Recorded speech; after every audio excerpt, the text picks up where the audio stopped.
Ito, condition na to. Tas ito, maghahanap pa tayo na ipapares sa kanya. Ito lang muna ngayon.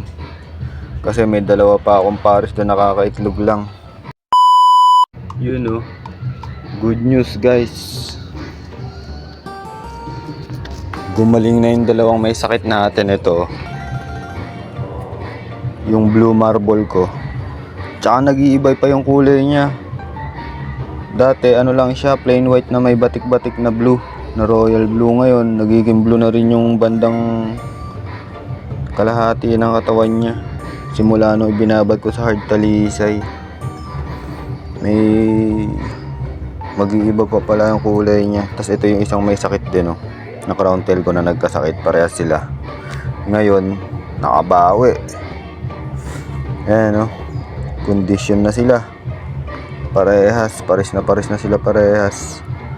Tapos naghiwalay ako ng isang female. Ito yung snakehead ko na female. Snakehead yan, ayan o. Snakehead. Medyo angat yung hasang niya kumpara sa iba. Ayan o, snakehead yan. Na female, paano, ano? Medyo iba yung pakiramdam niya. Yan o, condition na yan. Ipapares ko na siya, i-breed ko na siya dito sa isang crown tail ko na puti. Ito ay hindi yan oh, orange yun eh. Ito yung puti, platinum white crown tail. Yung isa medyo orange yun eh, yung ayun oh. Dito lang tayo sa plain white. Baka maganda yung kalabasan nila. Ito condition na to. Tas ito, maghahanap pa tayo na ipapares sa kanya. Ito lang muna ngayon. Kasi may dalawa pa akong pares na nakakaitlog lang. Ito yung snakehead ko. Medyo masama yung kondisyon niya kaya hiniwalay ko. Tapos ito yung matagal ko nang may sakit na ano, green eye. Medyo magaling na siya.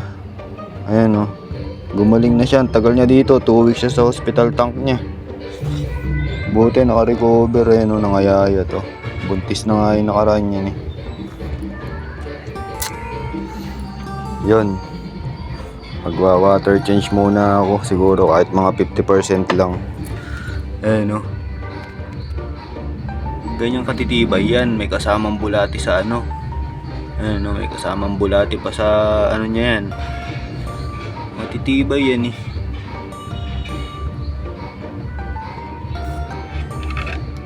No, kaya matitibay yung HMPK ko. Kasi kung ano-ano kasama niya sa mga lagayan nila. Ayan o. Ganyan yung healthy water oh. Yung mga naglulumot-lumot na yung ano, yung gilid, madulas. Ibig sabihin healthy water lagi yun. Dapat nakaarawan ng konti. Yun. Ayan.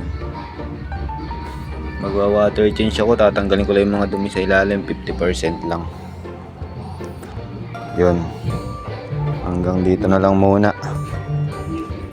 Para makapitas na tayo. Eto, ipaparis ko sa crown tail ko na male. Ngayon, i-breed ko sila ngayon. Yan, para pamasko natin. So, hanggang dito na lang. Fish.